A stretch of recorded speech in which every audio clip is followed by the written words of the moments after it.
يا أكرم الخلق ما لمن أعوذ به سواك عند حلول الحادث العام يا ربي مصطفاك للمقاصدنا واغفر لنا ما مضى يا واسع الكرم اللهم صل وسلم وبارك عليه. Assalamualaikum warahmatullahi wabarakatuh. Bismillahirrahmanirrahim. Alhamdulillahirabbil alamin. Allahumma shalli wa sallim ala sayyidina Muhammadin wa ala alihi wa sahbihi ajma'in, amma ba'du. Fa inna asdaqal hadits kitabullah wa khairal hadi hadi sayyidina Muhammadin sallallahu alaihi wasallam wa syarrul umuri muhdatsatuha wa kullu muhdatsatin bid'ah wa kullu bid'atin dhalalah wa kullu dhalalatin finnar. Subhanaka la ilma lana illa ma 'allamtana innaka antal alimul hakim. Rabbi shrah li sadri wa yassir li amri wahlul 'uqdatam min lisani yafqahu qawli. Amin. Yang sama-sama kita hormati dan muliakan guru kita Ustaz Dr. Andes Haji Asman bin Haji Abdul Rahim, Ketua Masjid Al-Istiqomah Ustaz Haji Asmani bin Kiai Haji Abdul Rashid Siddiq, bapak-bapak, ibu-ibu hadirin jamaah yang dimuliakan oleh Allah. Alhamdulillah, sama-sama telah kita laksanakan kewajiban kita salat subuh secara berjamaah, dilanjutkan dengan hadir di majelis ilmu.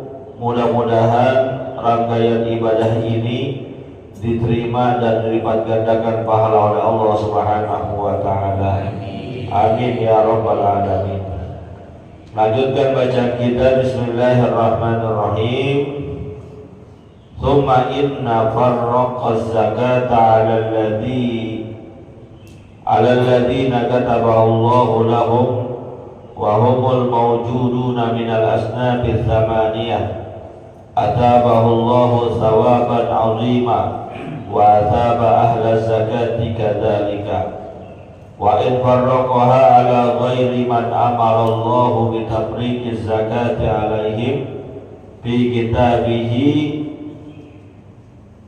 faqad athima ithman 'aziman wa zalama zulman fahishan wa sara zaliman lil aghniyai biwad'i zakatihim fi ghairi mawdi'iha. Wallahu a'lam. Pembahasan dari kitab An-Nasaihud Diniyah wal Wasaya Al-Imaniyah karangan Al-Habib Abdullah Al-Haddad. Beliau mengatakan, "Tsumma inna farraqaz zakata 'alal ladzina kataballahu lahum wa humul mawjuduna minal asnafi tsamaniyah." Kemudian pendistribusian zakat, pembagian zakat itu diperuntukkan kepada orang-orang yang sudah Allah tetapkan di dalam Al-Quran.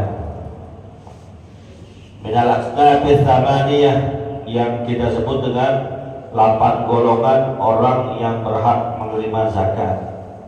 Jadi kalau mau bayar zakat kepada salah satu dari 8 ini, atau ke-8-8-nya, atau sebagiannya saja, tapi harus merupakan bagian dari al-asnafus tsamaniyah, 8 golongan orang yang berhak menerima zakat. Wa in farraqaha 'ala ghairi man amara Allahu bi tafriqiz zakati 'alaihim faqad athima itsman 'aziman. Dan siapa orang yang mendistribusikan zakatnya baik pribadi maupun kepanitiaan, mendistribusikannya di luar dari yang 8 ini nih. Faqad athima ithman aziman, sungguh dia telah dosa besar. Awas. Ada yang nanya, Ustaz, boleh gak saya bayar zakat sendiri gak ke panitia? Boleh, asal pendistribusiannya tepat, gak salah orang. Kalau salah, dosa dia. Dan juga kepada para panitia, datanya harus valid, datanya harus akurat. Yang menerima adalah 8 golongan yang sudah ditetapkan oleh Allah. Nggak bisa dibuat-buat, nggak bisa ditambah-tambah, nggak bisa dibikin-bikin juga. Maka jangan enak-enakan jadi panitia, tanggung jawabnya besar. Karena beda, mohon maaf, beda zakat, beda juga dengan daging kurban. Kalau daging kurban kita kasih ke orang kaya boleh, bukan orang miskin, gak apa-apa kita kasih kurban. Tapi zakat kita kasih karena tidak ada orang kaya, gak ada unsur yang lain, orang kaya, gak boleh, dosa. Wa zalama zalman fahishan, dia telah berbuat zalim yang sangat keji, zalim banget. Maka harus detil, harus paham betul nih berkaitan dengan sorbus zakat, pendistribusian zakat. Karena keterangannya ada dalam Al-Quran surat At-Taubah ayat ke-60. A'udzubillahi minasyaitonir rajim. Innamas shadaqatu lil fuqara'i wal masakin wal amilina 'alaiha wa fir riqabi wal mu'allafati qulubuhum wal gharimina wa fi sabilillah wa fi sabil. 8. Kata Allah Subhanahu wa taala, sesungguhnya zakat itu diperuntukkan kepada 8 golongan. Siapa di antara mereka yang 8 itu? Pertama, lil fuqara, orang-orang fakir. Ini menjadi objek utama pemberian zakat.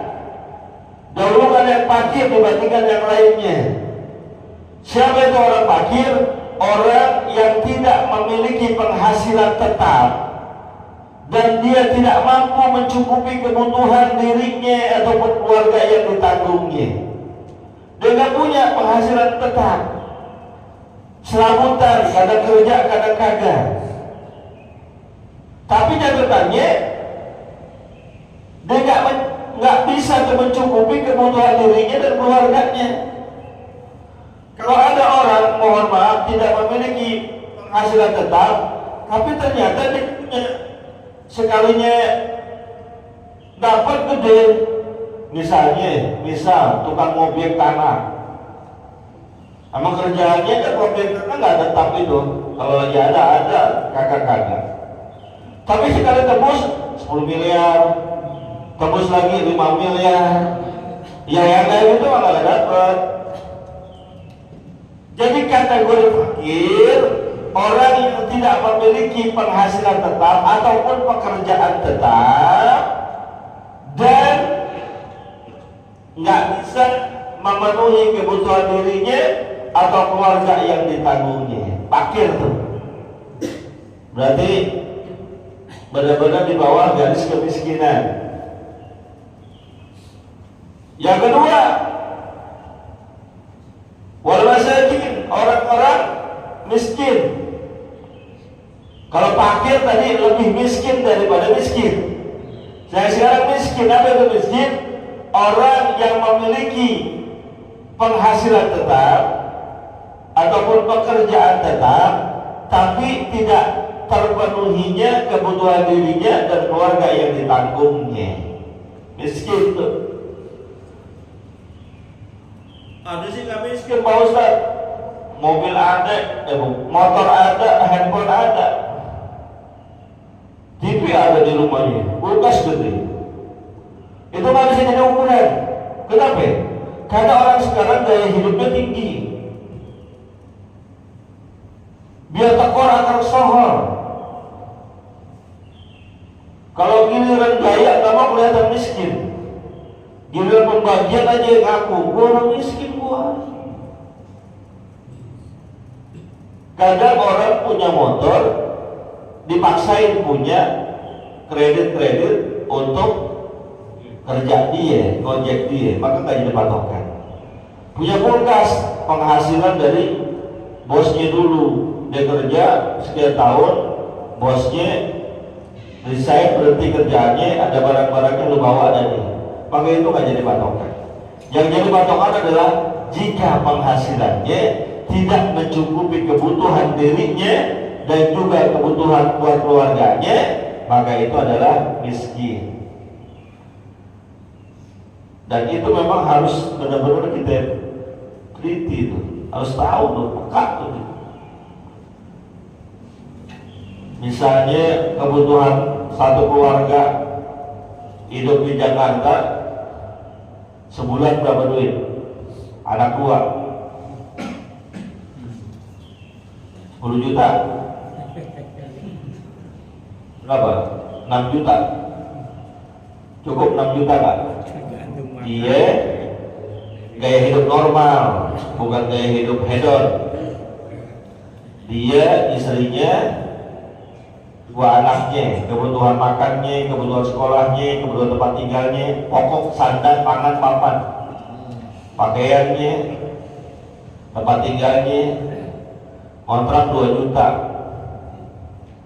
makan 3 juta, sehari 100.000 udah 5 juta. Sekolah anak, sekolahnya jangan di Al-Azhar, yang biasa aja. Maka misalnya kebutuhannya 6-7 juta, penghasilannya cuma 5 juta, miskin tuh. Nombok kurang. Dapat tuh yang kayak gitu zakat. Kalau kebutuhannya 6 juta, penghasilannya 15 juta, ya kan miskin. Dari segi miskin dia nggak dapat zakat.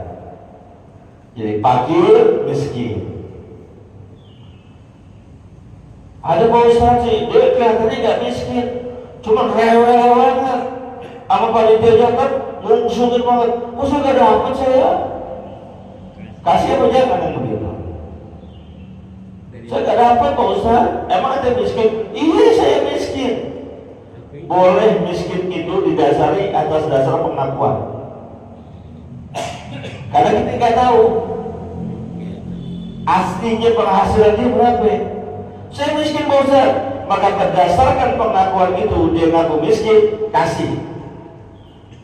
Tapi dia mau urusan dia sama Allah. Entah di akhirat urusan dia. Tapi kalau berdasarkan pengakuan dia emang saya miskin, dia minta lagi, kasih udah, gak usah repot-repot, gak usah tahan-tahan. Kan suka ada mohon maaf banget di lingkungan kita. Itu kalau malam takbiran pada keliling kan orang suka minta zakat ke masjid-masjid, ya. Oh itu dikumpul-kumpul, Pak Ustaz, dikumpul-kumpul itu dijual lagi. Gak usah pikirin itu ya. Kalau memang dia miskin, udah kasih aja. Kita tahan juga buat apaan? Kasih aja udah. Ntar undang lagi yang lain. Ya kalau kasih udah habis, udah selesai urusan kita. Tapi kalau belum habis, repot. Bayangin kalau jam 2 masih ada beras 5 karung di tempat kita, mau ditaruh di mana ya? Ke rumah ketua masjid, dilungsungin orang kan? Kasih aja udah, enak jam 9, jam 10 udah kelar, udah gak ada beras di masjid kita. Jadi kumpul-kumpul itu dijual lagi, ya biarin aja urusan dia. Beras zakat boleh gak dijual? Beras zakat boleh gak dijual? Ya ntar dulu yang jual siapa? Kalau yang jual sama yang terima, saya nih dapat zakat misalnya ya, banyak beras saya misalnya, dapat 2 karung di rumah saya beras zakat, lu saya jual boleh nggak? Boleh, udah punya saya. Tapi kalau panitia ada orang nih kasih beras ke kita 1 ton, kebanyakan ini beras 1 ton, bagian aja setengahnya, setengah lagi kita jual, boleh nggak begitu? Kagak boleh. Jadi kalau udah kepemilikan kita dijual boleh. Sama juga dengan misalnya daging kurban. Daging kurban dijual boleh nggak? Daging kurban dijual boleh nggak? Boleh nggak? Boleh kalau yang udah di tangan kita, yang punya kita. Jual-jual orang punya kita. Pas dibuka kulkas kita, di freezernya penuh, di bawahnya penuh. Emang aktif di mana-mana. Banyak daging kurbannya. Jual lah. Memulai minyak daging sekilo, orang-orang di pasar 120, saya jual 70.000 sekilo. Boleh nggak? Boleh, karena udah punya saya. Maka ada hilah di sini nih caranya, panitia kan ada itu selalu hilang. Boleh nggak jual kulit sapi, jual kulit kambing gitu ya? Maka di sini ada hilahnya. Diserahin dulu tuh nih kulit, nanti untuk kepanitiaannya dihilah dulu. Jadi yang nggak boleh langsung jual itu pengorbannya. Saya ngorban sapi, setelah itu kan kulitnya buat saya ya, kalau saya jual nggak boleh. Sama kayak tadi. Jadi kalau fakir miskin jelas tuh, fakir penghasilannya nggak tetap dan dia tidak bisa memenuhi kebutuhan diri dan keluarganya. Miskin penghasilan tetap tapi masih kurang dan tidak bisa mencukupi kebutuhan diri dan keluarga. Yang ketiga, wal amilina 'alaiha, orang-orang yang ngurusin zakat berhak menerima zakat. Panitia di masjid-masjid ambil bukan? Panitia di masjid diambil bukan? Ambil apa bukan? Ada yang bilang bukan, ada yang bilang ambil. Secara definitif seharusnya ambil itu yang ditunjuk oleh pemerintah resmi, sebagaimana yang telah ditunjuk oleh Rasulullah kepada para sahabatnya. Mereka itu adalah amil. Lalu kita karena basnas tidak bisa mengcover ke bawah sampai detail paling bawah, maka panitia di masjid itu juga termasuk amil, ngurusin dia. Bagian dari amil, kalau mau bagusnya basnas itu yang sudah ditunjuk pemerintah resmi, itu mengcover sampai bawah data masjid-masjidnya. Jangan cuma ngambilin doang, jangan cuma minta setoran doang. Ini sekarang semuanya narik sih, basnas narik, kelurahan narik, RT dibebanin. Mana ketua RT? Coba tuh. Iya, Pak Sadirun dibebanin nggak suruh narik? Pak RT Jamal. Coba kemana itu? Distribusinya kemana? Yang benar, yang bagus, tukhadu min agniyaihim wa tuqradu ila fuqaraihim, diambil dari orang-orang kaya di lingkungan mereka dan diserahkan kepada, didistribusikan kepada orang miskin yang ada di situ. Diambil di kampung Pela RT 13, RT 12, RT 20, maka distribusikannya, ngambilnya dari orang kaya di situ, distribusinya kepada orang miskin yang ada di situ. Bukan dibawa terus ke atas. Jadi yang diambil di lingkungan kita, kalau lingkungan kita nggak kedapatan, itu nggak tepat. Maka dalam hal ini peran ambil zakat masjid penting. mengcover kekurangan yang telah dilakukan oleh amil zakat resmi yang ditunjuk oleh pemerintah. Gila narik getol banget sih karangan. Apa RT di peras dikasih minimal lagi, minimal berapa duit? Duit Pak RT banyak nih. Ada 20, ada 11. Berapa minimal? 500. Lu kira dagang? Masa zakat targetin? Harus satu RT minimal 600.000. Zolim tuh. Siapa yang dulu? Lurahnya. Siapa? Lurahnya. Nggak nanya sih lurah sama guru-gurunya. Udah ngambil 500.000, berapa banyak RT yang ada di lingkungan kita? Duitnya naik ke atas. Terus orang miskin yang di situ mendapatkan apa?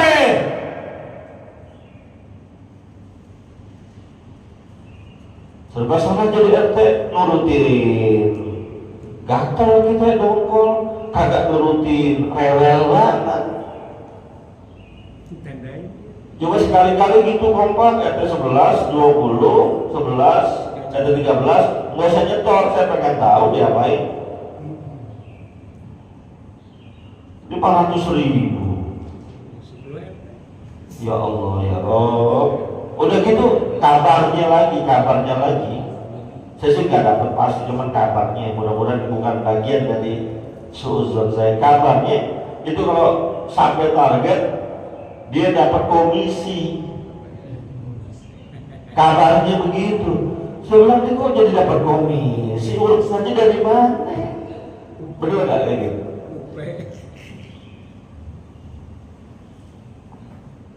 Ya saudara. Jadi panitia di masjid ini bagian dari amil. Maka jalankan tugas dengan benar, baik dari penerimaan sampai menyalurkannya. Data, validitas data itu penting. Mohon maaf kalau seandainya DTKS dan dari Dinsos itu adalah sesuatu yang valid, jadikan rujukan. DTKS tahu ya, itu para pengurus KJP tahu tuh. Jadi ada data anak orang-orang yang secara strata sosial berhak mendapatkan bantuan dari pemerintah. Tapi saya khawatir data itu tidak valid. Maka kita di panitia yang di masjid-masjid benar-benar data yang ada di lingkungan kita, RT 11, RW 11, RT 3, RW 11, RT 13, RW 3, 11, RW 3, 20 dan selanjutnya 12. Data yang benar. Patokan utamanya fakir miskin, utamanya itu dulu. Kalau untuk zakat fitrah, ada ulama yang mengatakan khusus untuk zakat fitrah fokus itu tuh, fakir miskin. Yang lain bisa nyusul belakangan. Nah panitia ini karena kerjanya berat nggak digaji. Ambil itu kan nggak digaji, siapa yang mau gaji? Kalau mohon maaf ya, kalau yang ditunjuk pemerintah ada SK-nya, ada gajinya itu. Tapi yang di masjid yang gaji siapa? Maka sebagai upah kerjanya, apalagi di masjid kita ambilnya 24 jam bergantian. Itu ada hitungannya, tapi hitungannya bukan hitungan kerja. Mentang-mentang ada hitungan dihitung, udah nungguin zakat 8 jam nih. Kali 150.000, 8 jam 1.200.000. Kali 10 hari 12 juta, banyak kan dulu. Jadi hitungnya nggak begitu, proporsional. Dilihat dari yang dikumpulkannya. Karena boleh zakat itu dibagi rata ke 8 asnaf, kalau ada semuanya. Boleh juga hanya di titik-titik tertentu saja sesuai dengan kebutuhan. Jadi ambil ada jatahnya.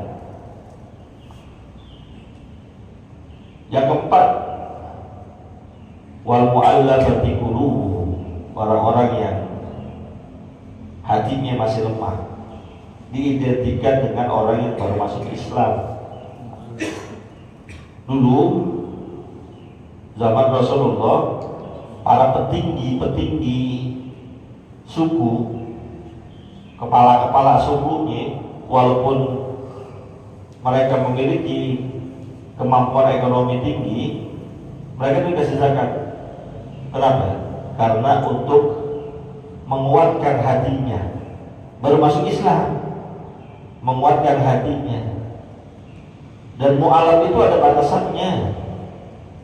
Baru-baru masuk Islam itu namanya mu'alaf. Kalau udah 4 tahun udah bukan mu'alaf. Jadi pakosnya bukan mu'alaf, pakos.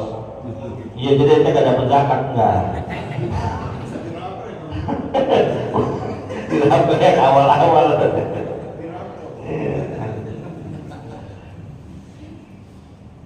Jadi ada batasannya. 10 tahun udah bukan mu'alaf lagi, 5 tahun udah bukan mu'alaf lagi. Yang baru masuk Islam, maka konteksnya biasanya orang baru masuk Islam itu kan dia habsul mal, hartanya dibekukan oleh keluarganya. Biasanya nih, ini ada orang masuk Islam, ketahuan kan? Nah itu fasilitasnya dicabut, uangnya diambil kan, jadi dia nggak memiliki harta. Walaupun mungkin dia masih punya kerjaan, tapi dalam kondisi kayak gini dia harus dikuatkan. Dalam artian diberikan perlindungan ekonominya, supaya apa? Agar tidak kembali kepada agama yang lama. Dikuatkan. Maka disitulah fungsi zakat, untuk menguatkan akidah, untuk menguatkan keimanan tauhid, supaya nggak terbang imannya. Berapa banyak saudara-saudara, dan mu'alaf itu termasuk orang-orang yang di pelosok-pelosok yang gampang tergiur dengan godaan-godaan pindah akidah. Boleh kasih yang banyakkan yang kayak gitu. Di beberapa pelosok negeri kita ini ada banyak orang-orang yang agamanya Islam tapi belum dalam keislamannya, lalu dikirimkanlah oleh orang-orang di luar agama kita, para pendakwah-pendakwah mereka, dengan iming-iming ekonomi. Akhirnya dia lepaskan agama Islam, pindah ke agama baru karena dapat pekerjaan, karena dapat tunjangan dan lain sebagainya. Nah yang kayak gitu tuh boleh kita kasih banyakkan, harus untuk memperkuatkan akidah. Yang selanjutnya wakil rikop, perbudakan. Zaman sekarang nggak ada, saya lewatin aja ya. Jadi ada orang yang jadikan budak, ingin tembus dirinya supaya bisa bebas, dia minta zakat, boleh. Zaman sekarang nggak ada perbudakan. Ada yang mengatakan pembantu, nggak, beda. Pembantu tidak sama dengan budak karena dari segi jenisnya beda. Budak itu kalau kerja, saya punya budak, dia kerja buat saya, uang dia buat saya. Tapi kalau pembantu memang dia kerjanya untuk saya bayar dia. Kalau budak enggak, dia saya suruh kerja dah, mau tani kayak, mau macul kayak, mau jadi prostitusi sih, mau jadi PSK kayak, nanti dapat duitnya kasih saya. Itu namanya budak. Dia nggak dapat apa-apa kecuali hak makan atau hak bersolek untuk kepentingan penjualan dirinya. Tapi kalau pembantu kan emang kita bayar nih, beda. Yang selanjutnya adalah ini orang-orang yang berhutang, tapi hutangnya untuk kepentingan pribadi, kebutuhan pokoknya, bukan hutang bisnis. Ya mohon maaf, hampir semua kita ini banyak hutang. Ya oke, buat pribadi enggak, kendaraan kredit utang bukan? Utang. HP kredit utang bukan? Utang. Bidang usaha bisnis, Pak Bos, kan pasti mohon maaf ya, ada hutang usaha. Itu hutang begitu nggak masuk. Jadi Pak Bos dari jalur gorengin nggak dapet, dari mualaf juga nggak dapet.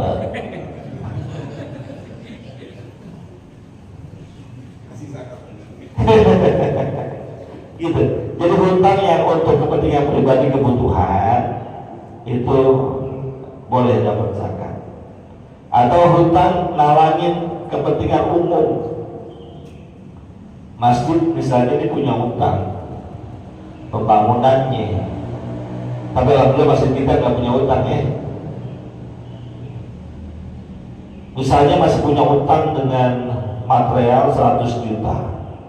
Lalu kata Haji Asmari sebagai ketua masjid bertanggung jawab kepada materialnya, saya yang tackle itu utang masjid tapi bayarnya cicil. Berarti punya utang kan dia. Secara ekonomi mampu beliau nih, nggak masuk fakir, nggak masuk miskin. Tapi karena posisinya dia nanggung hutang yang untuk kemaslahatan umum, maka boleh dapat zakat dia. Kalau yang gede, utangnya berapa ya? 100 juta di material buat bangunan masjid. Nih ada dari zakat 10 juta. Boleh kayak gitu. Karena ghalimin termasuk di situ. Yang selanjutnya wa fisabilillah. Ini yang sering diperdebatkan ini, fisabilillah. Fisabilillah itu konteks awalnya adalah yang berjuang berjihad di jalan Allah, yang berperang. Nah, dalam konteks kekinian ada khilaf. Ada yang membolehkan dan ada yang tidak membolehkan. Untuk guru ngaji, para pendakwah, orang-orang yang totalitas memperjuangkan agama Allah, walaupun tidak mengangkat senjata berperang, ini dikategorikan sebagai fisabilillah. Walaupun ada sebaliknya mengatakan tidak. Makanya kalau bagi yang mengatakan tidak, nggak sah tuh bayar zakat ke guru ngaji. Bagi yang mengatakan boleh, nggak apa-apa, karena dia adalah bagian fisabilillah yang memperjuangkan agama Allah. Kita umumnya dari ajaran guru-guru kita, termasuk para kiai, para ustadz, guru ngaji, itu masuknya fisabilillah. Makanya kalau di Basnas ada biasanya tunjangan buat marbot, tunjangan buat imam masjid, tunjangan guru ngaji, itu kadang ngambil jalur fisabilillah. Mau masjid sini mau ngambil yang mana? Guru ustadz kiai nggak dapat, gua berhenti aja. Nggak gitu kan? Umumnya guru-guru kita ngajarin kayak gitu. Walaupun ada yang mengatakan tidak boleh. Biar clear nih saya bilang, kalau ada pendapat yang mengatakan tidak boleh, ya monggo silahkan, karena mereka menganggap fisabilillah yang berperan di jalan Allah. Lalu yang terakhir waktu sabil, anak jalan, orang-orang terlantar. Bahkan dalam pengembangan sekarang bukan hanya anak yang masuk ilmu sabil, itu adalah para pelajar yang dibiayai oleh beasiswa dapat ya. Makanya kalau di Basnas itu ada beasiswa Bajis namanya. Jadi para pelajar yang untuk menuntut ilmu dikasih dari pembiayaan zakat. Ibnu Sabil masuknya di situ. Dan saya termasuk orang yang mendapatkan itu saat masih studi. Ya sekarang juga masih dapat karena untuk kelanjutan studi saya. Jadi 8 asbab itu kalau ada semuanya, mau dibagi ke semuanya boleh, atau hanya fokus di fakir dan miskin saja, tidak apa-apa. Wallahu a'lam bishawab. Saya ingetin yang belum bayar zakat dah ya, karena takut kelupaan. Dan syarat bayar zakat ini, saya tambahin sedikit. Syarat bayar zakat ini adalah pertama, dia merasakan dua keadaan, yaitu merasakan bulan Ramadan dan merasakan awal 1 Syawal. Jadi dia dapat malam takbiran, dia dapat Ramadan, wajib. Kalau cuma dapat salah satunya nggak wajib. Bayi lahir malam takbiran nggak wajib bayar zakat fitrah. Orang meninggal sebelum Idul, sebelum malam takbiran nggak wajib bayar zakat fitrah. Yang kedua, memiliki makanan untuk 1 hari raya. Kalau stok makanannya cukup sampai besok hari raya, maka dia wajib bayar zakat fitrah. Itu aja kewajibannya. Yang terutama juga Islam, kalau dia bukan agama Islam ya nggak wajib bayar. Allahu a'lam bishawab. Al-Fatihah.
والحمد لله